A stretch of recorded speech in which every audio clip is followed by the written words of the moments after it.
Yung kung ano-ano pang mga teleseries sa gumagano teleseries sa Senado, ganyan. Ikaw, tigil mo na yung kabayutan mo. Oh, yung mga kabataan diyan na nagmamagaling na wala naman po talagang alam kung hindi ano yung tinuturo ng mga NPA sa kanilang mga universidad, abay nagmamagaling kesyo nilalait pa nila si Pia Cayetano dahil daw umiiyak-iyak, nagdadrama-drama. Ay lalong lang si ganon, gumagano-ganon. Oh, tatigil na yan drama, action, ganyan. Sabi niya kasi itigil na daw yung mga drama, action, at saka yung kung ano-ano pang mga teleseries sa gumagano teleseries sa Senado, ganyan. Ikaw, tigil mo na yung kabayutan mo. Yung kabayutan mo, tanggalin mo sa kamera, nakakairita. Oo. Hindi ko sinasabing bawal ang bayot dyan. Ang sinasabi ko lang yung kabayutan mo, magkaiba yun. Ang ibig sabihin nun, yung katsipan mo dyan. Yung mga paggamit mo ng lingwaheng pang mga NPA, wag mo nang gamitin dyan. Nakakairita. Oh. Pambira ka. Professional dapat kayo dyan eh. Pero yung katsipan mo, tigil-tigil mo dyan. O, di ba?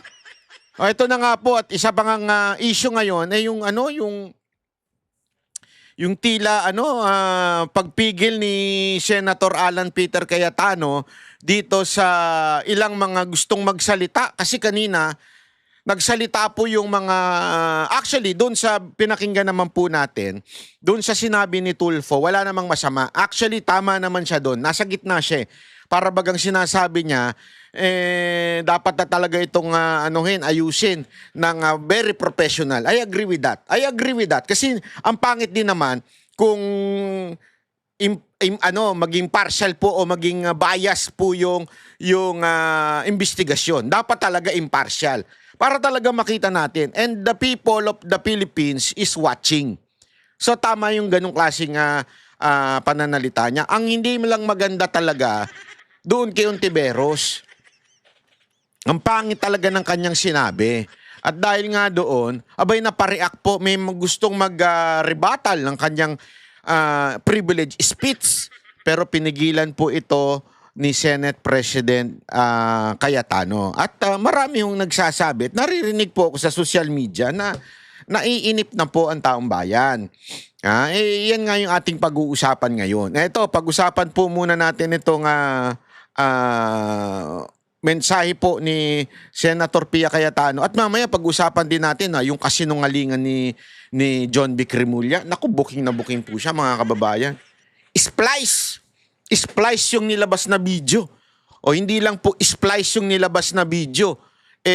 Aside from that, talagang nagsinungaling daw. Kasi alam mo yung pinakitang pirmado ng OSAA na kesyo may meeting with GSIS. Tama naman po. Yan yung sinasabi ko sa inyo eh. Sometimes, in life, yung mga nagsisinungaling, half lies, half truth. Pero in reality, that is lie. Lie is a lie. There's no such thing as white lies. Kasi may mga nagsasabi, white lies? Anong white lies? Walang ganun. It's either a lie or a truth. Yun lang yun eh. It's either lie or truth. Kesyo may pirma daw doon. Mamaya explain ko sa inyo kung ano nangyari doon ha. Para mas maunawaan at maintindihan nyo po. At binabati ko po pala mga kababayan, yung mga nanonood sa atin dyan. Yung ating mga banateros dyan, mga banateras na nanonood na sikretong nanonood habang sila po ay nagti-TikTok, mga ganun-ganun, magawa, eksena sa buhay. Binabati ko po kayo dyan ng magandang araw po. Miss na miss ko na po kayong lahat dyan. Sana po ay patuloy lamang po kayo manood dahil mahal na mahal ko po kayo.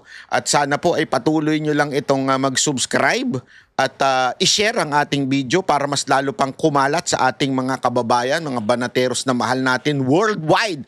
Hindi, mahal na mahal ko po ang lahat ng mga banateros at banateras natin worldwide. Kasi po sila po talaga yung nagbibigay ng tapang sa atin. Kasi sabi ng iba, Banat Bay, bakit ang tapang-tapang mo? Lahat, kinakasuhan na, pati ikaw. Bakit ang tapang? Mga alam mo, bakit? Gulat ako ng isang araw naglalakad po ako dyan sa mall. Hindi ko na lang sasabihin ko saang mall ha. Naglalakad po ako dyan sa elevator. Nakasalubong ako. Yung titig niya, medyo matipon ng lalaki na may same ang edad ko. Ganyan ang tingin niya. Sabi niya sa akin, Banat Bay! Sabi ko, medyo siyempre parang, gagalit kaya to sa akin? Kasi nandun na kami sa dulo, nasa baba na ako, nasa taas na siya. Banat Bay! Ang lakas! Sabi ko, Sir! Ngayon ako, sabi niya, laban lang! Sa elevator kami nito. Ay, escalator pala, escalator, hindi elevator. Sabi, laban lang! Sabi ko, yes sir! Mga ganun-ganun. Alam mo yung mga ganyang bagay na nagpapalakas ng loob sa atin eh. Kasi, alam mo, eto mga kababayan na sasabihin ko sa inyo, napakaraming mga banateros at banateras na silent viewer lang. Maniwala kayo. Marami dyan ang nasusuka na sa gobyernong ito, nasusuka na dito sa mga pagmumukha nitong mga pulpul nating mga politiko sa Senado, sa Kamara, lalong-lalo na kay Marcos. Pero tahimik lang kasi ayaw nilang nababash sila eh. Medyo marami dyan yung merong social media anxiety na tinatawag na pag nagbabasa ng bashing, kaya nga nila kaya na ang dami nilang hinire na troll eh. Para mukhang madami sila, manahimik tayong mga galit sa kanila. Pero sa totoo lang, sobrang dami po. Ang dami pong kumakausap sa akin, sinasabi nila, hindi na lang kami nagko-comment. Pero tama yung sinasabi mo. At talaga ito, mga demonyo, kailan ba yan mawawala sa... Hindi, ganun na talaga sinasabi nila. Sabi ko, hindi ko po alam, wala po ako alam sa mga ganyang bagay. Pero tinatanong nila, wala ba kayong gagawin para matanggal na sa gobyerno yung mga sabi ko, wala po akong alam. Ako po'y taga-hatid lamang po ng balita at katotohanan at reaksyon.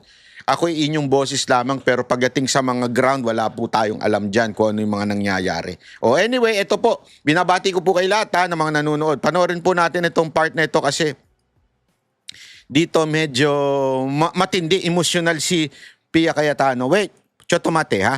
Sabihin ko lang sa inyo, ako, madalas na po nating, hindi naman madalas, tayo po nakakausap natin si Senate President Alan Peter Cayetano at minsan dumarating yung kanyang kapatid.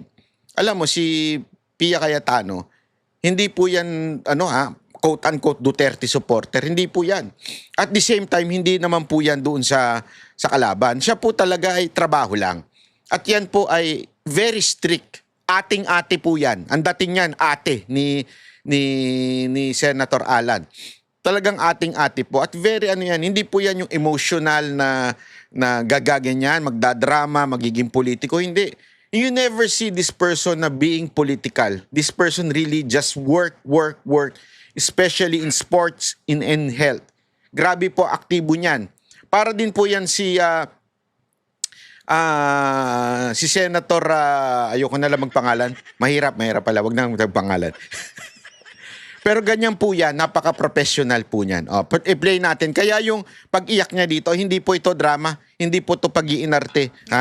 Panoorin po natin. I will not interpolate or make my own privileged speech today as requested by the Senate President. I reserve my right to make the proper interventions at the time that the Senate President and our other colleagues agree upon. But I just want to make this quick statement. Parang walang nangyari. Yan po ang statement ng ating butihing Senadora Risa Hontiveros. Siguro po para sa inyong mga wala dito. Pero para sa amin na nandito, napakaraming nangyari. Takot na takot po ako na kailangan ko na magpaalam sa mga anak ko. At yung staff ko, 2 pintuan ang pagitan ko sa putukan.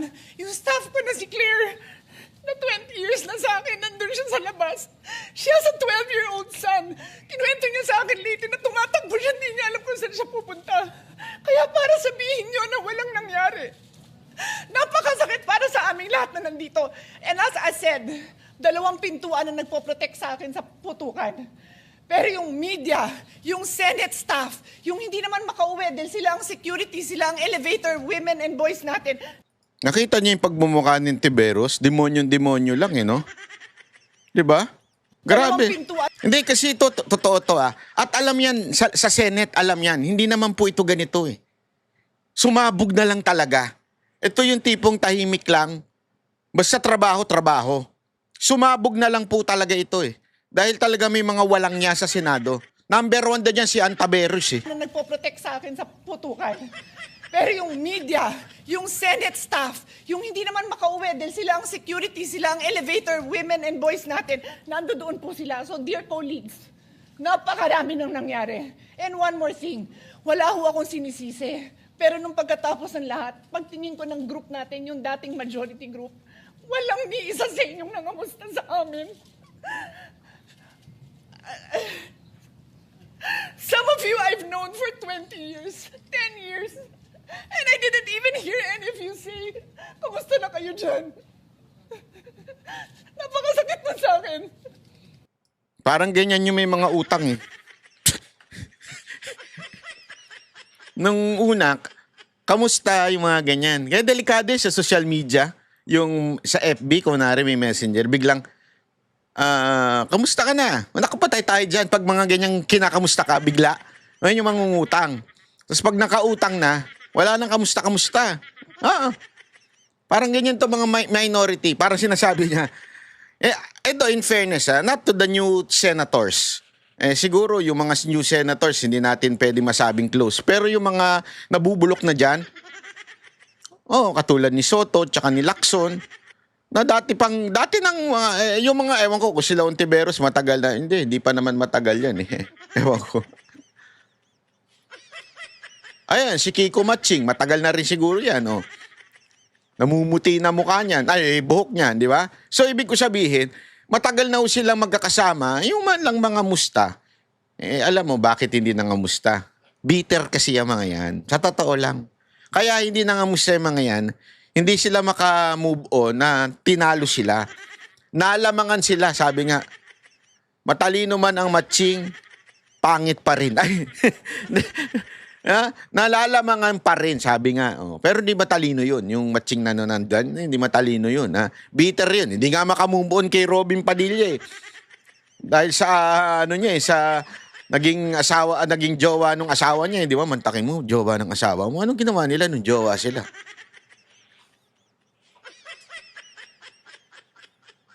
Tapos naging asawa mo. No comment. Sobrang sakit. So yun lang ang masasabi ko. Yes, I am very ready to share my story, to ask questions. Pero kung wala ho kayo dito, huwag niyong questionin. Yon. Yung mga nangyari sa mga nandito. Dahil Yon. nandito kami, kasama ng Yon. staff. Yon. Staff namin. Yon. Senate staff. Oh. You have your own story. I respect that. But please respect my own story. Thank you, Mr. President. Minority Leader. Mr. President, yes, of course, we sympathize with the manifestation made by Senator Pia Cayetano. But my Yan. So, yun po yun. Alam mo, kitang-kita mo naman yung pagmumukha ni Ontiveros dito. Yung pagmumukha ni Ontiveros, salang hindi mapinta. Kasi sagad sa kasama. Ito si Ontiveros, alam mo, dramatiko. Alam mo, nagdadrama yan. Pero, alam mo, si Senator Pia, hindi ho dramatiko yan. Yan ho, pag nagsalita, napakaseryosong tao niyan. Pero yung pag-iyak niya dito, ramdam mo eh. Ramdam mo.